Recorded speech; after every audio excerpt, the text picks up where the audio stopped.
Thanks for tuning back into E3 Upclose Episode 2. This time we'll show you just how big, exciting, and bursting with video games E3 truly is.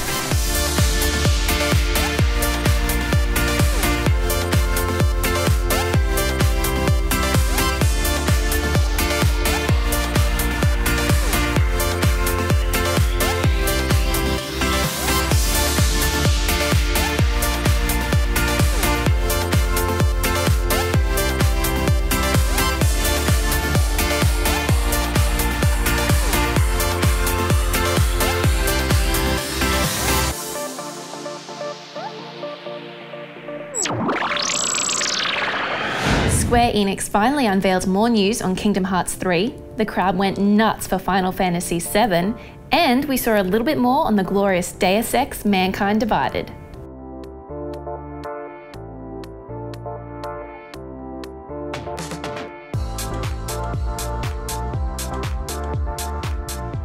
Ever wanted to grapple a jet or ride a rocket like a surfboard just 'cause? The massive world of Just Cause 3 looks wonderfully outrageous all over again. For high score bragging rights. These include races, scrapyard scrambles, classic gun ranges, wingsuit courses, crash the bomb, and destruction frenzies.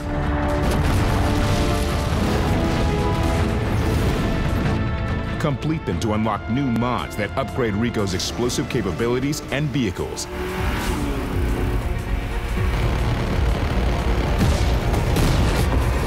Giving players endless ways to cause epic action, destruction, and chaos across 400 square miles of beautiful Mediterranean paradise. Just Cause 3 revolutionizes the open world genre, one massive explosion at a time.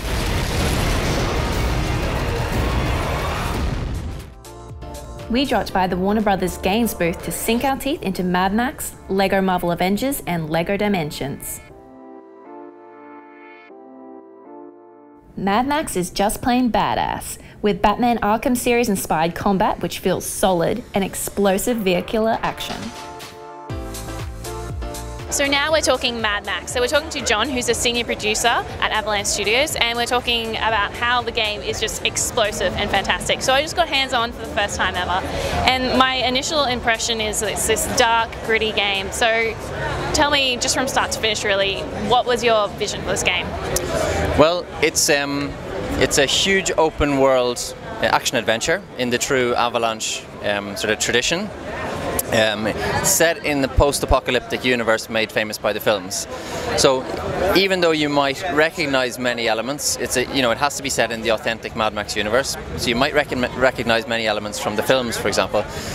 It's an original story, an original characters and cast, a world handcrafted from the ground up to rival the best open worlds out there. So that's the setting for this adventure. The difference is we want you to be Mad Max, and everyone wants to be Mad Max, the iconic anti-hero, but we also want you to be the author of your own story. So an open world, a true open world experience is one where you can choose the path that you want to go in.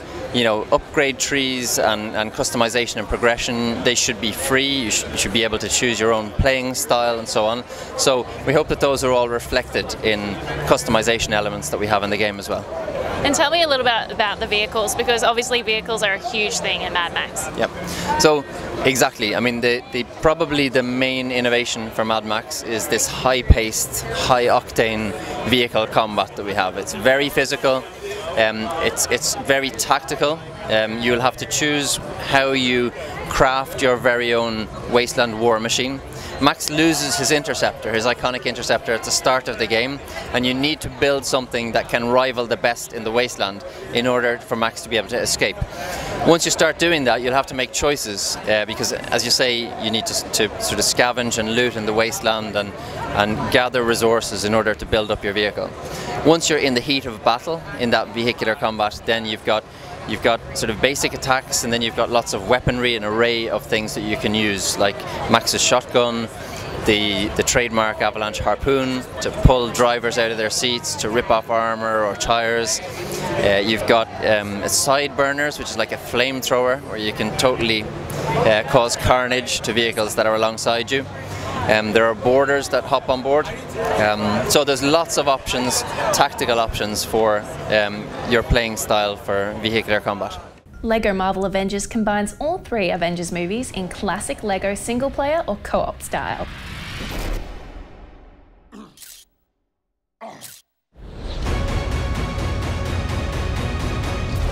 So now we're talking LEGO Marvel Avengers, and we're talking to Phil, who's the executive producer from TT Games, who's looking after this title. So tell me first, how is this different to LEGO Marvel? So we wanted to do something that was fresh, something that people wouldn't have expected before. So this game actually follows the whole story from the Avengers Assemble right the way through to Age of Ultron, and then we've actually got some content outside of that as well. It's kind of even more. We really wanted to do something that was going to be fresh and exciting for people who are a fan of the first game as well. So something that was going to be different, something they weren't going to expect, and us kind of really digging into the Avengers family allows us to do that. So you have over 100 characters. Are there any sort of niche heroes you can tell us about? Yeah, so we've actually got over 100 original characters for this game. I mean, we've got some fantastic ones in there. The returning favourites, of course, Iron Man, Hulk, Thor, but we've got Quicksilver, we've got Scarlet Witch, Ultron's going to be there, of course, because he's from the film. And then, yeah, some really kind of real fan favourites. We've kind of really, the team do a brilliant job of kind of looking through all the fiction to get something that people wouldn't expect. So I can't get into too many details, but literally, if you're a really, really hardcore comic fan, we really want something that people are going to be surprised about that we've got. So some excellent kind of reveals to come. LEGO Dimensions will attract all kinds of LEGO and pop culture fans. I loved the insane pop culture mash. We played the Portal level, which featured Gladys and Homer Simpson. So can you explain to me, just from the start, how is it different from a regular LEGO game? So this LEGO game has been kind of in development or fermenting in the back of the mind for like 8 years. So that's when John first came up with the concept, and since then we've been waiting for the technology to catch up with the ideas. So everything that we've learned up until this point with all our games has been poured into this and taken it up to the next level. There are a lot of similar mechanics to the previous LEGO games, like building things and all that sort of regular LEGO stuff. But what have you introduced that's new using the actual pad? So the toy pad, it's now become like a physical way into the game. So we didn't just want it to be a spawning device, we wanted you to actually have sort of a new controller. So that actually becomes integral to the gameplay. So we have mechanics and abilities which are solely about moving characters around and how you interact with it. It's a really exciting new way to play the game. And when people get hands on it first, what is going to be their initial impression, do you think? Wow. That was mine as well. I mean, you come onto the first time you go down, you see Scooby-Doo riding on the Batmobile with Gandalf chasing around behind him. It's the most surreal thing you've ever seen, or Portal as well. And of course, you know, when friends and family are all sat around playing it together, it's just going to be incredible.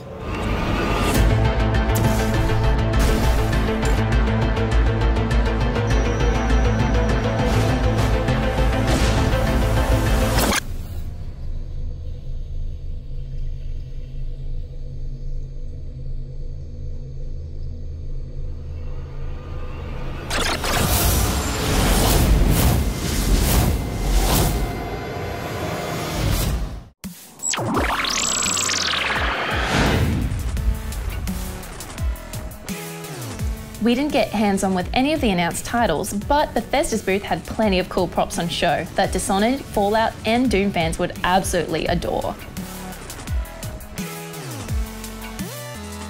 Fallout was many people's gamer show, so we had to grab an exclusive interview with the presenter of Bethesda's first ever showcase, Pete Hines. I know you've probably been asked this a lot at this conference, but how was it keeping a secret that big from millions of people for so long? It is not an easy thing to keep secret. Obviously Bethesda Game Studios has a huge following. Skyrim was a big success. Everybody was really excited for what they were going to work on next. Lots of people wanted that to be Fallout 4. We also have a fair number of people who were like, well, you need to make Elder Scrolls 6. So it's not easy to sort of keep people waiting and guessing and hoping, but we knew once we got to the point where we were talking about it that it would be worthwhile, and that, you know, our idea was to wait and have the time between when you know it exists and when it's coming out be really short. So even if it felt like a really long wait to hear about it, it was a really short wait until you can you can play it. So you know, I'm glad we were able to do that. The time between, you know, this showcase and release is 5 months, so it's not too far away. That's really exciting, and sometimes I find that a story is sacrificed to have a really big map or a big open world, but it seems like you guys are trying to nail the two of them, have an open world and a great storyline as well. So first of all, can you just let me know how big the map really is, and I guess how big the story is too? We're not really talking about how it is relative to Skyrim or Fallout 3 or anything else. Todd said, you know, it is definitely the biggest, most ambitious game world that we've ever done. It's got a super dense area in and around downtown Boston, but it's pretty expansive out beyond Boston. And the important thing for us as it relates to story is, like, well, yeah, we want to have a really great, like, main quest, and we want to have lots of fun, cool side quests. But part of the fun of a Bethesda Game Studios game and a game like Fallout 4 is that the story that's most important is actually your story. Like, what do you want to spend your time doing? What are the things that you want to do? Who do you want to be? Because if you don't want to do anything with the main quest, like, you shouldn't have to. If you want to spend all your time, like, building your outpost and, like, building it up and attracting people to it and just playing the game like that, you totally can. If you want to ignore all of that and just stick to the main quest and kind of play it straight through start to finish, then you can. And it's the ability to make that experience your own and have it be different from everybody else's is part of what's really great about Fallout 4. When Todd spoke about second screen experiences at the conference, he made it sound like he's not a fan of them personally, but what is going to be different about what you guys are doing that's going to make it successful? It's true. I mean, he said point blank, he's not a big fan of second screens. He finds them to be a gimmick. What's different about Fallout 4 is it's taking something that you use a lot in the game and making it available to you on a second screen all the time in a way that's super useful. So if you want to see sort of what your health is, or to take a stim pack, or to take a look at you and switch out your weapon or what you're wearing for armor, you can do all of that on your second screen. So you don't actually have to pause the game to pull up your in-game Pip-Boy to look at that stuff. You can just do it all on your phone or your iPad or your Android device. And, you know, even simple things like we have a very limited UI. We don't believe in putting like a little mini map down in the corner that kind of guides you where you're going. You have the little compass that folks are used to that sort of says, well, in this general direction is this thing or that thing. But you could pull up your in-game map on your Pip-Boy and use that as you're going along to have, you know, to have your second screen be the map that's streaming in real time, like where you're going, what you're doing. So it's more about giving you access to something that's already in the game in a way that makes it much easier and kind of keeps you playing and spending less time like pulling up your Pip-Boy, like where am I now? Where am I now? You could just have it up on your second screen and use it that way. I think folks are going to find it pretty handy. Joel Pickett from our community knows there hasn't been anything said yet about companions, so I'm not sure what you can say today, but is there anything else you can tell us today? Well, obviously Dogmeat is a companion. We showed him in the showcase. We did confirm that you can have Mr. Handy is another companion that you can have.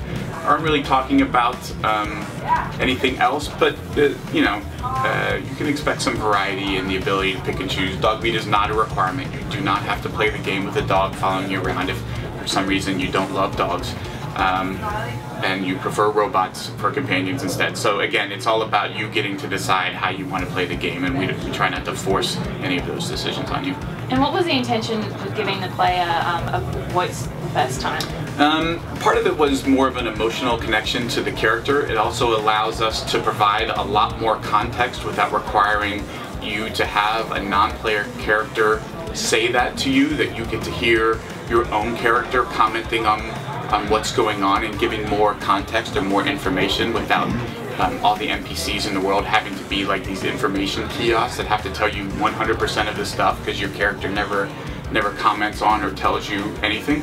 And to, again, play up this idea of who do you want to be and the choices, and have those presented in ways that are more than just I picked this string of text on the screen and then somebody reacted to it. You get to see your character kind of delivering and sort of communicating the choice that you've made, whether you want to come back and be threatening or whether you want to be like conciliatory and nice or sneaky or whatever the dialogue choice is that you're making, so that, you know, if you decide you're going to lie to somebody, like you actually see your character like delivering the lie, and it helps bring the world to life a little bit more. And obviously there's been a lot of chatter online about that decision, and Josh Ackhurst from our page wanted to know if there's an option to switch off the actual... We'll wait and see. Game's still in development, so what things or toggles or so forth it remains to be seen.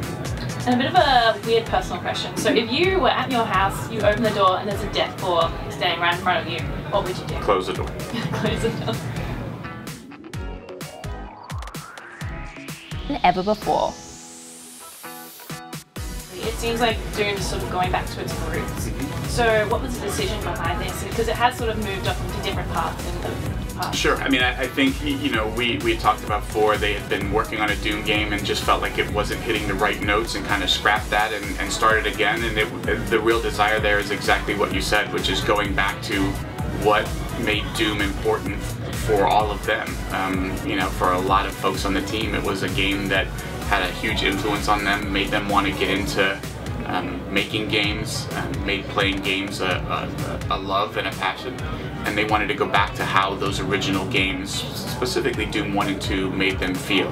And you heard Marty talk about, you know, big guns and demons and being this sort of badass improvisational killing machine, never taking cover, never backing up, like always moving forward, finishing off your enemies. Like, that's who the Doom Marine is. And then building on that with sort of fast id style arena multiplayer and supporting the community of content again with what they're doing with SnapMap. You know, much like with Bethesda Game Studios titles, it is a studio that's had a ton of mod support over the years, and those folks have done and made amazing things. And so to give them something that is both very simple and super powerful, and allows folks to really quickly and easily create and play and share stuff is, I think, going to be awesome, because single player, co-op, multiplayer, like, there's just so much stuff that you can make and do, and it takes no time to make. If you make something and want to play it, you press a button and you're instantly playing it. And if you want to play something, you press a button and you're instantly playing it that somebody else made. Like, you don't have to wait to download a thing or load up this other program to do it and then wait for it to render out. Like, it's using data that everybody already has, so there's really no like uploading, downloading. You're instantaneously sharing content across all platforms. I think that's going to be a pretty amazing thing to see and watch. Dishonored 2 will introduce us to Corvo and Emily. How different will Corvo and Emily's skills be? Completely. Their skills and abilities are a completely different and unique set for each of them. So you start the game, you play as Emily, you're going to play her for the first half hour or so of the game, and then you're going to come to a point in the story where you have to pick which of these two characters you're going to play, and from that point on you play the entire game as one or the other. And if you play the game through as one, you're going to have access to completely different stuff than if you played it as the other. So, for example, Corvo has Blink. Everybody remembers that ability to kind of teleport to spaces. Emily doesn't have that, but she has a reach ability that allows her to not only traverse long distances, but also to grab enemies and bring them to her, which obviously Blink doesn't do. So it does change like how you play through and the way that you play through. But as either, you can still do whatever playthrough you want. So you want to be super violent, you can. If you want to ghost it and like nobody ever knew you were there, you can do that as well. But they do it and they go about it in very different ways. Xbox was our first official E3 press conference, and I had goosebumps watching it in person for the first time. Here are some of our top picks.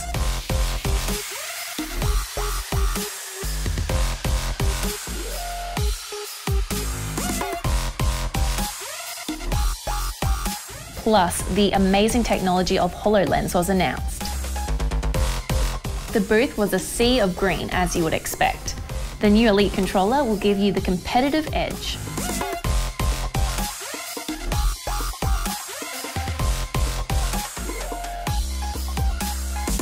They also announced a stack of Xbox 360 titles backwards compatible on the Xbox One.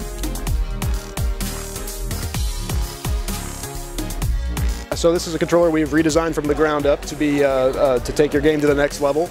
We've redesigned it. The thumbsticks are stainless steel thumbsticks with a low friction coating. You can swap out thumbsticks to get exactly the right configuration that you like. Swap out the D-pad based on the game type you want to play. You can reconfigure all the controls to fit your gaming style, including as many configurations as you can do on the cloud and storing 2 of them on the unit, so you can switch back and forth in the middle of the game to be exactly what you want. And on the back we have the auxiliary paddles, so you can set to whatever controls you want. So it's the basics. That's amazing. So that's not only for the Xbox One, but also for Windows 10, is that correct? Yeah, it works on Windows 7 and above, and then there's a configurability app that'll run on Windows 10 and the Xbox One. You no longer need to be stingy with your game saves, with Xbox unveiling a 1 terabyte console. The Gears of War Ultimate Edition looks fantastic and has the classic Gears dark gritty feel in new-gen glory. Hi guys, we're talking to Chuck, who's the creative director from the Coalition, which is amazing. So we just got hands-on with the Ultimate Team Edition, which is awesome. So what can you tell us about it? Well, it's a remastered version of the original Gears of War, built from the ground up. So everything in the game has actually been rebuilt by hand. So over 3,000 different assets in the game have redone, all the models, all the characters, all the cinematics, all the mocap. The audio's all been remastered. So it's really a brand new version of the original Gears of War. And what sort of development time goes into remastering something at 60 frames per second? Well, in this case it was a little over a year, probably about 16 months, and it's actually a partnership with Splash Damage out of the UK. So the Coalition and Splash Damage have partnered along with some outsourcing partners to be able to build all those assets and put it together in that kind of time frame. And you guys were able to give us an awesome sneak peek at E3 of what Gears 4 is looking like. What have the fans been saying online?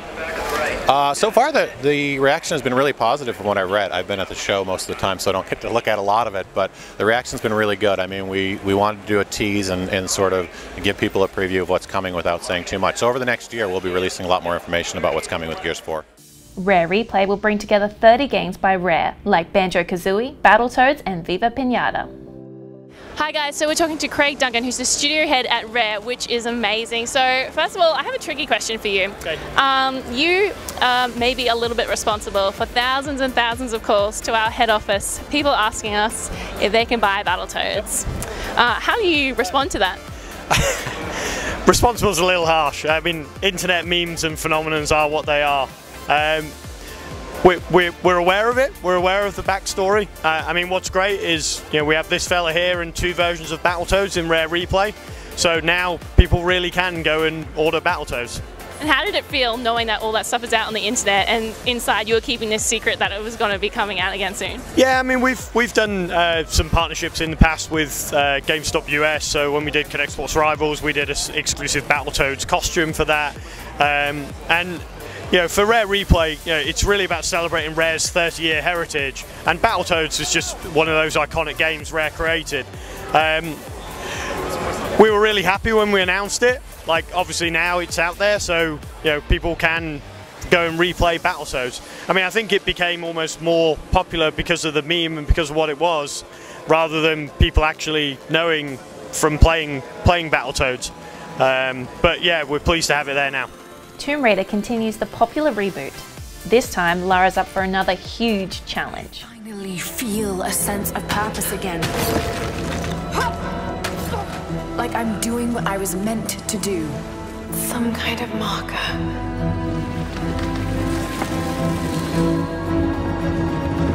The journey will be perilous, but I must find a way.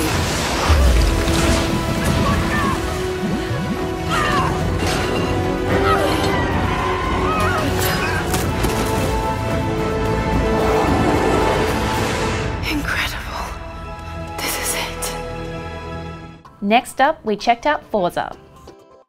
So we're speaking to Dan, who's the creative director behind Forza, which is incredible. So what we've seen of Forza 6 so far is absolutely beautiful. The graphics look seamless. So how have you guys achieved that? Well, thank you very much. Teams worked very hard to come here at E3. You know, we had Forza Motorsport 5 that launched on the Xbox One, and that allowed us to make our DX11X engine run great at 60 frames per second and 1080p. And there were 16 cars on track. But having 2 years to really optimize on the platform, plus Forza Horizon 2, which shipped on the same engine, allows us to make Forza Motorsport 6. 450 cars, 26 environments, 24 cars on track, running at 1080p, 60 frames per second. And night and rain, which our fans have been asking for a long time. So obviously Forza is an iconic franchise, so how do you guys keep things fresh with the tracks? Well, you know, for us the tracks are all about accuracy. But when there's conditions like hot weather or cold weather as well as night and rain, we just do the research. We also had a vision for an experience.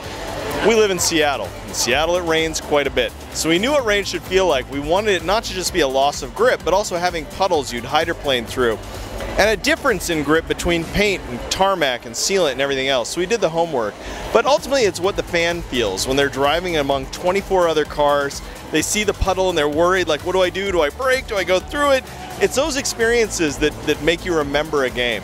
Same thing for night. We wanted it to be pitch black outside of your headlights. So you're nervous. What's beyond these lights? What am I doing racing so fast on a track at night? And you know, we think we really captured that experience. So other than, I guess, the environmental changes, what was another major request from fans that you guys have added into the game? Well, you know, we've got a huge career. It's a 70+ hour career, and that's really the story behind the numbers. When you think 450 cars, it's a lot of cars, 26 environments, 10 new environments, that's a lot of content, but it allowed us to make this career that takes you on a tour, a world tour of some of the greatest moments in motorsport, and exposes people to new experiences they've never had in racing or in games. So I'm really excited about that feature. Also, our fans love multiplayer. So we have new leagues, 24-car multiplayer on dedicated servers, and leagues puts together people of similar skill and temperament, so you have great racing all the time. So can you tell us, are there any Australian tracks in the game? Well, you know, in Forza Motorsport 5 we had Bathurst and we had the V8 supercars, and in this version we have Bathurst again, we have updated V8 supercars, and actually Mark Scaife hosts some of the information in the game. Famous driver from the Bathurst race. He's actually hosting some of the races in the game, so you actually get to hear his voice and his take on that race.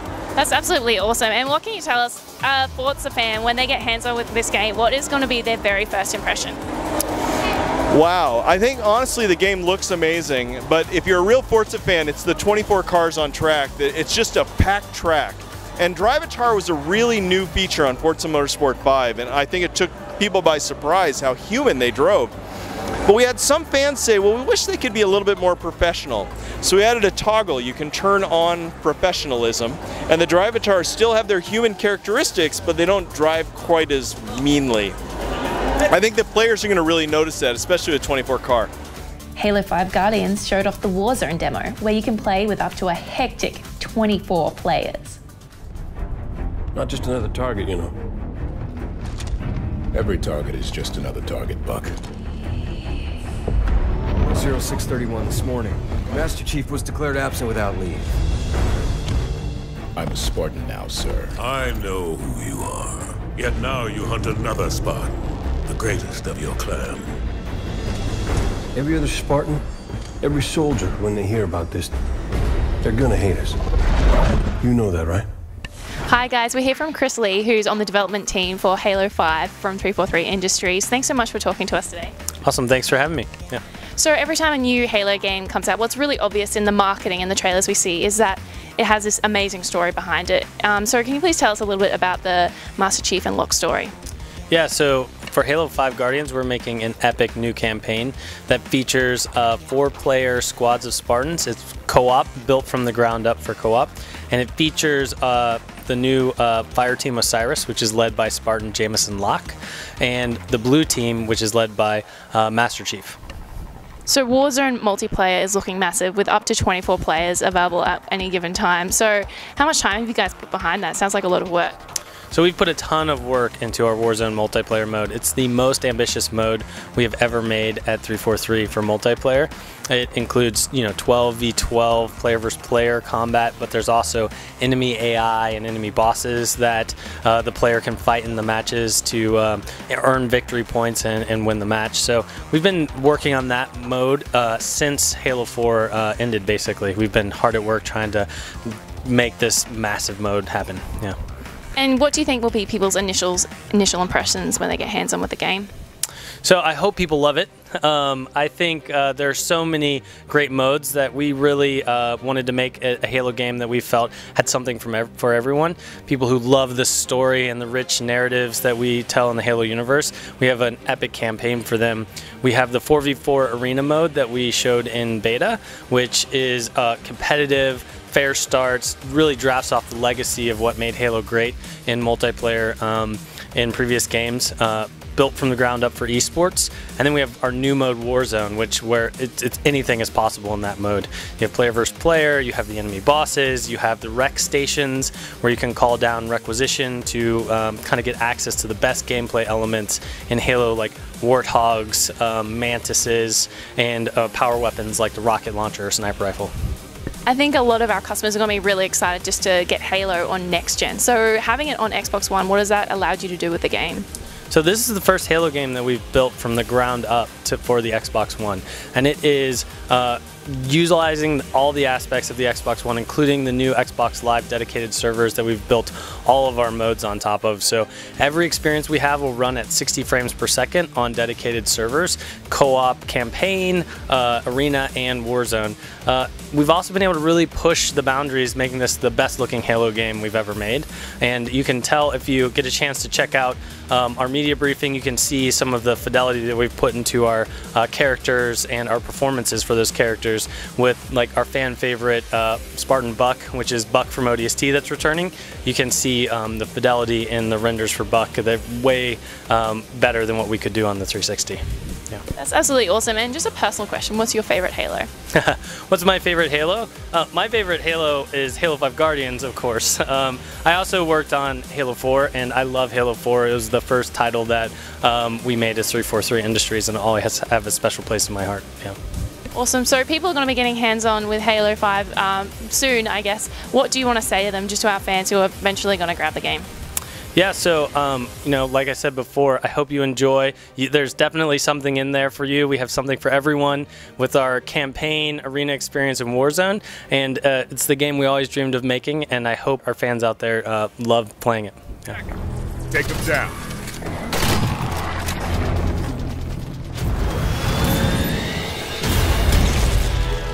I am the Warden Eternal, keeper of the domain and her secrets. Take him out!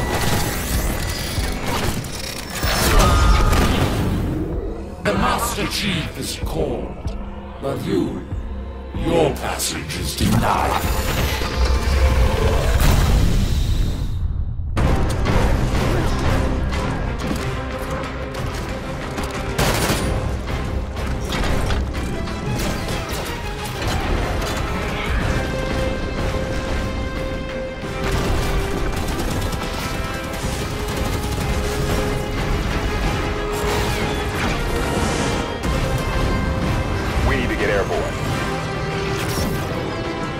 We are airborne at Forerunner face-off.